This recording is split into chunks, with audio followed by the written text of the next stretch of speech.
Right in the middle of the Bible is this collection of Hebrew love poems that are so explicit and erotic that young Jewish boys weren't even allowed to read them until they were older. Now, Song of Songs gives us like a picture, a series of pictures of the relationship between a man and a woman. The joy, the struggle, the complexity. It's almost as if the love that this couple is exploring has a life of its own. The woman says several times, she says, "Do not arouse or awaken love until it so desires." It's almost as if she says, you know, whatever this is, it's so good, it's so beautiful, and we can't do anything to mess this up.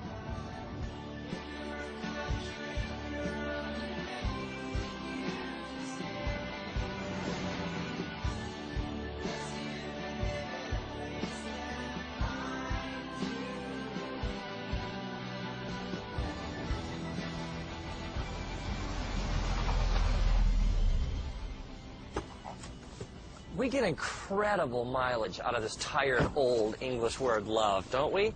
I mean, we'll tell somebody that we love them, and then in the same breath, we'll talk about how much we love a new car or a certain pair of pants. I mean, I love my wife, and I also love tacos. Now, we have to keep in mind that Song of Songs was originally written in the Hebrew language, which has at least 3 different words for our English word love. The first word we find is the word raya.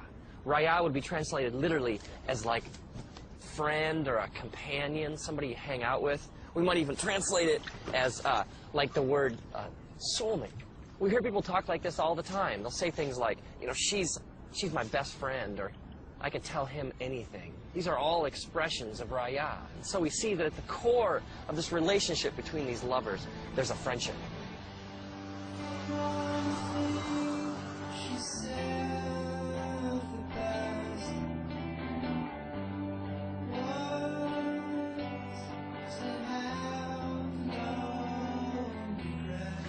Another Hebrew word we find for love is ahava.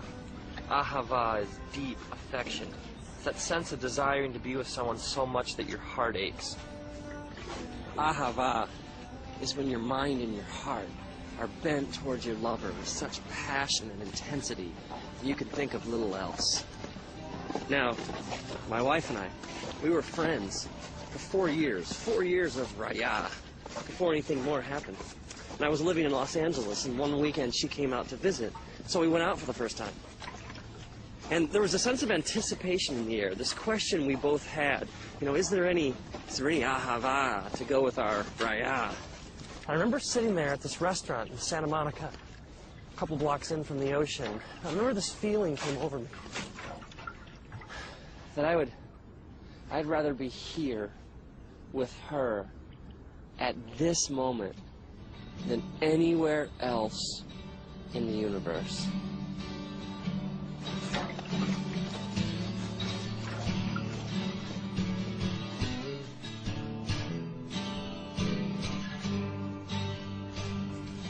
The lovers in Song of Songs declare that ahava is as strong as death, that many rivers cannot quench ahava.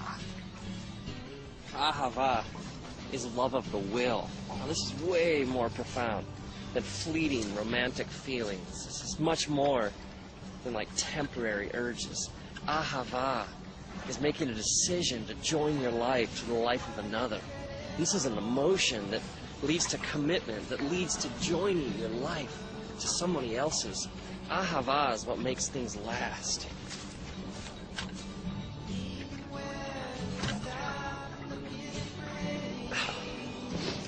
Maybe this would help. Let's think of these loves these dimensions to a relationship as flames. Okay, first we had our raya flame. That's like the friendship, the soulmate aspect of a relationship. And then you have your ahava flame, which is the flame of commitment and making a decision to join your life to another. But there's a third Hebrew word for love that we find in Song of Songs. It's the word dode. Dode is translated in English literally as to carouse, to rock, or to fondle. I think you get the idea behind this flame. This word is used elsewhere in scriptures, like in the book of Proverbs. It says, "Let us drink deep of dode till morning." And the woman even says in Song of Songs, "Let him kiss me with the kisses of his mouth, for your dode is more delightful than wine." Dode is the physical, sexual element to a relationship. This is where we get the Greek word eros, which is translated literally as like erotic in the English language. So we have our raya flame, we have our ahava flame, and we have our dode flame.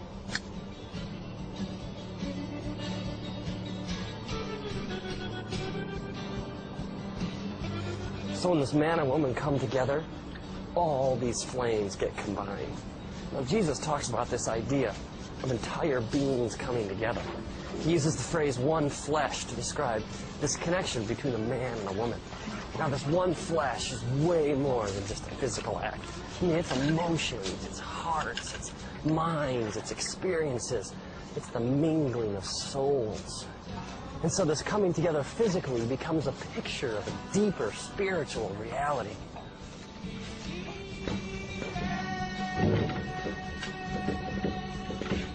So Jesus teaches us that sex is ultimately a spiritual act. And that something so beautiful, something so powerful was meant to endure forever.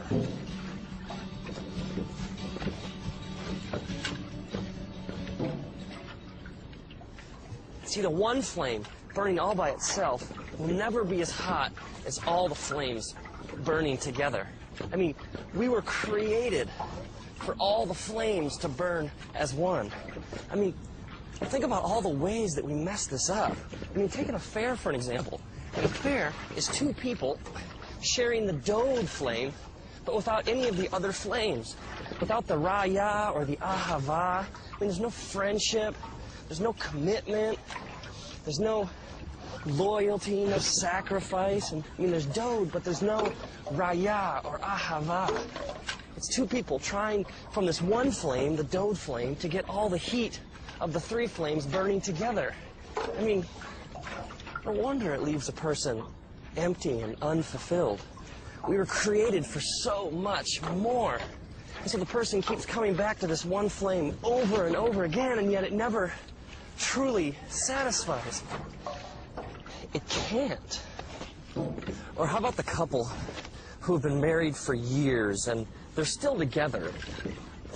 There's still some commitment. I mean, there's still some ahava, but let's be honest, there's not much else. There's no friendship.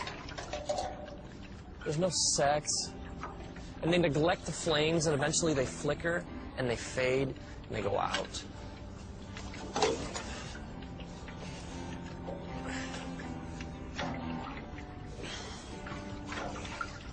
When you separate the flames, it can never really satisfy.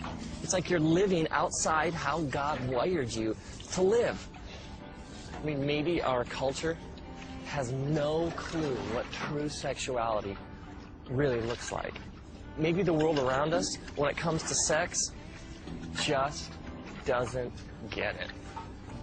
I mean, true sexuality is vast and mysterious. It involves all of you. I mean, you have a body, but you also have a soul and a spirit. And love is two people coming together and giving all of themselves to each other forever. And now, may you honor the way that God created you. May you have a profound sense of respect for the fact that you are a deeply spiritual and mysterious being, and that love is ultimately a profoundly spiritual thing. May you realize that the three flames are meant to burn together, and may you discover the big flame.